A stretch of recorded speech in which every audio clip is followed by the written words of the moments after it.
Our social studies textbooks tell us that it is the holy book of the Hindus. Should one read the Bhagavad Gita as a religious book then?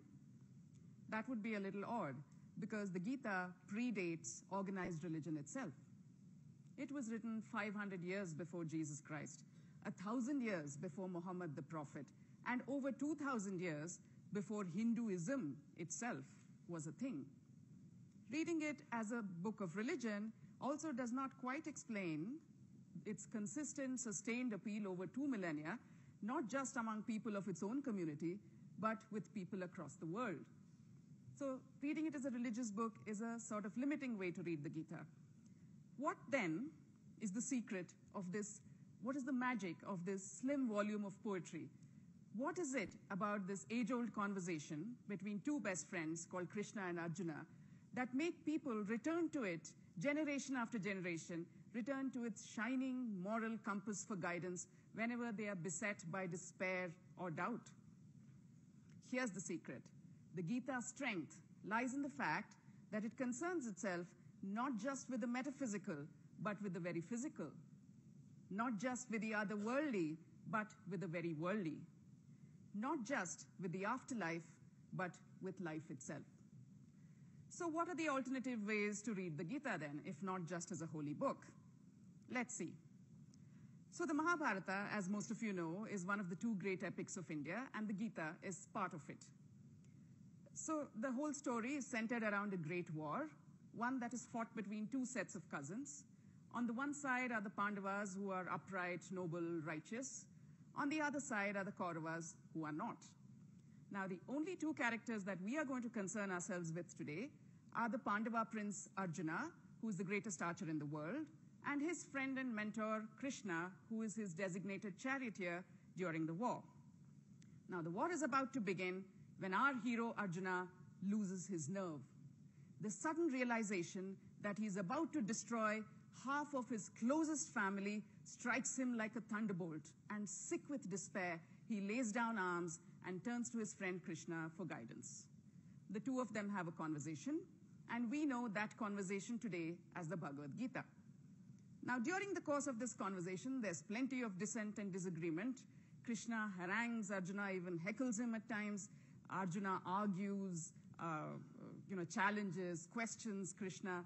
But through all of this, neither of them is ever offensive, needlessly aggressive, or confrontationist, which makes the Gita a primer on the art of civilized debate, one that should be essential reading for everyone, particularly Indian television panelists. Now, the Mahabharata, the Gita, during this conversation, what do these two talk about? Essentially, it's Krishna speaking, and he's telling Arjuna why he should stand up, pick up his bow, and fight. He's telling him that if he doesn't do that, he would be failing in his duty as a warrior, a king, a leader of men, an upholder of truth and justice, and so on. So this is a difficult conversation for Krishna because he's his friend and he's very depressed. But Krishna does not pull his punches. He does not hesitate to call out Arjuna's weaknesses. He does not hesitate to dismiss his excuses. He chides him for his non-warrior-like behavior. But he does all of this with great compassion and understanding. And he stands patient and steadfast by Arjuna's side while he works through his confusion. He uses every trick in the book to get through to Arjuna. He's sometimes hectoring, sometimes sweetly reassuring, sometimes he's devious, sometimes he's frankly overwhelming. And finally, when he has Arjuna's attention, he presents to him options, recommendations, advice, but he respects his friend enough to let him make the decision in the very end about whether he wants to fight or not. What is the Gita then but a handy manual in the best practices in friendship? Now, any skill can be mastered through practice, practice, practice. If you're disciplined enough to do a thing over and over again, then that skill will become second nature, part of muscle memory, a habit. The Gita says that even picking the right action and doing the right thing is a habit. And we all know that habits developed in childhood are the hardest to break. And that is why the Gita is also a book for children, the essential companion volume to growing up. The Gita tells us that the most important battles are those that not those that we fight with others, but those that we fight with ourselves. The enemy, the Kaurava, is not the person outside. He is inside us. He is our own doubts and fears and insecurities, our own irrational loves and hates. Sure, they all feel like family because you've lived with them for so long. The trick is to identify them for what they are and then vanquish them ruthlessly. The Gita is therefore a treatise on the art of real war. Why are we Indians the way we are? Blame it on the Gita. The Gita tells us that we should not fret about things that we cannot control. Perhaps that's why Indians are so comfortable when things don't go according to plan. Chalta hai. The Gita tells us that there are a million different routes to nirvana and that no one route is superior to any other. Perhaps that's why Indians are so comfortable being surrounded by a multiplicity of ideas, thoughts, notions, faiths, beliefs, practices. The Gita tells us that the soul is bound to live through several lifetimes before it comes to the end of its journey. Perhaps that's why Indians don't place so high a premium on punctuality. So many lifetimes, so much time. And that's why the Gita is also the insider's guide to the Indian mind. Do you seek contentment? There's an app for that, and you can find it in the Gita. So what does the Gita say about contentment? How can you find it? You must put everything you have into everything you do, says the Gita.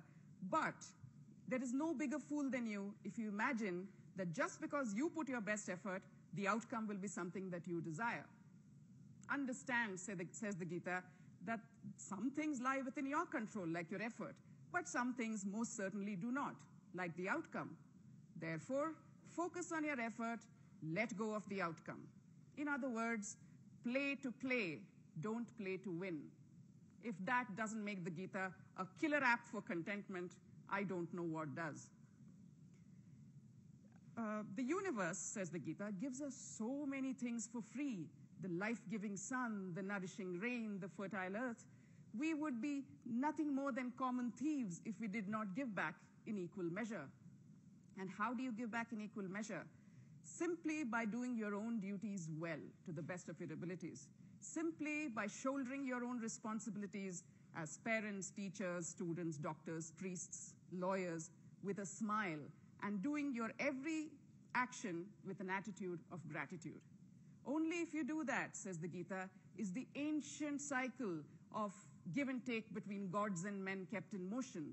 And only if that cycle is kept in motion will the world not descend into chaos.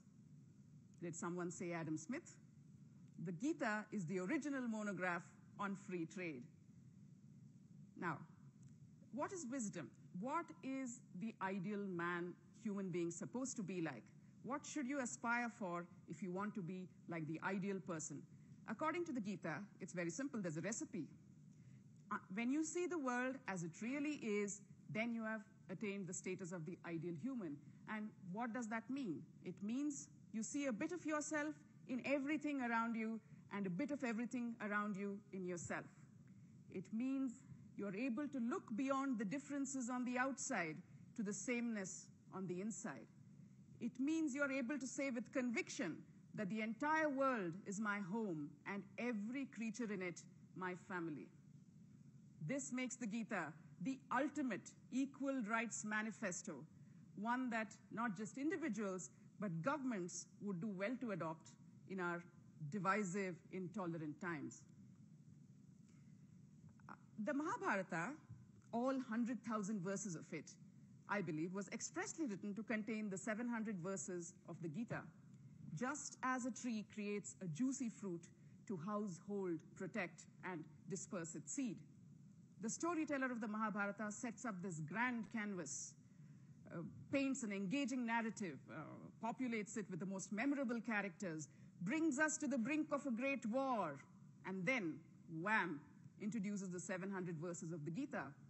If you want to know how the war went, you have no choice but to plow through the 700 verses of high philosophy that the Gita is, which makes the Gita a great how-to guide for teachers wishing to teach a complicated subject to reluctant students. Now, in Eastern thought, the notion of time is that of a cycle. It's not linear, time is cyclical. And therefore, the climax in our stories arrives in the middle of the story, not at the end. The Gita is no different. Just when you reach about chapter 10, there are 18 chapters in all, and the philosophy begins to get a little overwhelming, a new twist is introduced into the tale. We are told that Krishna is not who we have believed all along. In chapter 11, it is followed by drama and spectacle with Krishna revealing his cosmic Vishvarupa form. Our attentions have been recaptured, and we remain vested for the next 7 chapters. If you were looking for a guide on how to write a riveting bestseller, you need to look no further than the Gita. Now, hard work, commitment, focus, says the Gita, will get you any rewards you desire in whatever quest you pursue, whether it be world domination or world peace. And therefore, it's important to pick your quest well. Why would you waste your time, effort, and energy pursuing rewards that are transient, like money, power, fame, success? Instead, go after the more lasting rewards. Spend your time and energy chasing peace and contentment. You see, the Gita is also a cautionary tale, which might have been titled, "Be careful what you wish for." Now, one of the very worldly topics that the Gita touches upon is the subject of food.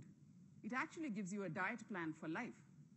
And it tells you what kind of food you should be eating. And those recommendations don't differ very much from a modern nutritionist's. So what kind of food should you eat? The Gita says you should eat food that is fresh, which is juicy, which means fresh, tender, and unprocessed. It says you must eat food that is nourishing, which means clearly junk food is out. And it says that you must eat food that is agreeable. Wait, there's a rider, not just agreeable to the palate, but agreeable to the system. Okay? And what is the worst kind of thing you can do to your bodies? Let's listen to Krishna on this. Those who commit acts of violence on their bodies, denying themselves food and water, confusing self-torture with faith and devotion, they are truly misguided. You see why you should ditch that crash diet and that extreme exercise regimen? They were discredited even in 500 BC, which makes the Gita a great nutrition guide, which could have been subtitled, "Don't lose your mind, lose your diet." The Gita tells the story of a great tree with its roots in the heavens and its branches on the ground. So thick do these branches grow on the ground, so deeply embedded are they in the earth, that we get deluded. We begin to think that the source of sustenance of the tree is the earth itself. We chase after the low-hanging fruit without seeking the source of their sweetness, which is that great trunk rising to the sky. Don't do that, says the Gita. Keep your focus on the great trunk rising to the sky, and once you find it, hold on tight. Does that mean then that the Gita should be on every conservationist bookshelf because it's the original tree hugger's handbook? Now, the Gita also says happiness comes from being true to your nature. So if you have to find a job that is true to your nature, you first have to know what your nature is, says the Gita, and be involved in doing things that are true to your nature. So what kind of nature? The Gita says, if you are the sort of person who likes to think deep thoughts in splendid isolation, maybe you should do that kind of job. What would those jobs be today? Maybe a scientist, a writer, an artist. If it's the heat and dust of the battlefield that excite you, do that kind of job. Maybe that means be a lawyer, an activist, a politician. If the hubbub of the marketplace is what excites you, then you could do something in that direction. So that could be a stockbroker, a banker, a merchant, an entrepreneur. And if your nature is the kind that likes to be a cog in the wheel, then find a job that affords you that luxury. The Gita is an aptitude test and a sage and supportive career guide. Now, through this entire conversation, Krishna addresses Arjuna by over 20 different names, including Bharata, Sabyasachi, Dhananjaya, and Partha, And Arjuna uses over 40 names to address Krishna, which include Ananta, Achyuta, Madhava, Madhusudana, Janardhana, Purushottama, Hrishikesha, and so on. What does this make the Gita? A great resource for new parents of baby boys, because the Gita is also the Indian book of baby names. So the Gita says a lot about action, and one of the things it says about action is that every action has consequences, and those consequences will come back and bite you and your children in ways so devious that you can never expect to be prepared for them. Therefore, choose your actions. Think before you act. The Gita, therefore, is a mathematical treatise on the complex, endlessly twisting Mobius strip called karma. Now, how do you know what the right action is? Well, the Gita says no action is intrinsically wrong or right. It is intent that makes it so. So question your intent before you act. Is my action prompted by my own fears, anger, desire, greed, lust, need for personal glorification? Yes? Then don't do it. Think about it. No? Then just go ahead and do it. The Gita is a flowchart for life with an infinite if-then-else loop. And then, if the world seems to be going to pot, says Krishna, don't fret, Arjuna. Be assured that a savior will rise from your ranks to make things all right. If the pendulum swings too far in one direction, rest assured that change is coming and the pendulum will swing right back in the opposite direction. Eventually, a middle ground shall be found and order restored. We have no reason to doubt Krishna. We see evidence of this all the time around us in morals, politics, and fashion. And therefore, the Gita could also be a song whose name was Don't Worry, Be Happy. 18 is the number of books in the Mahabharata.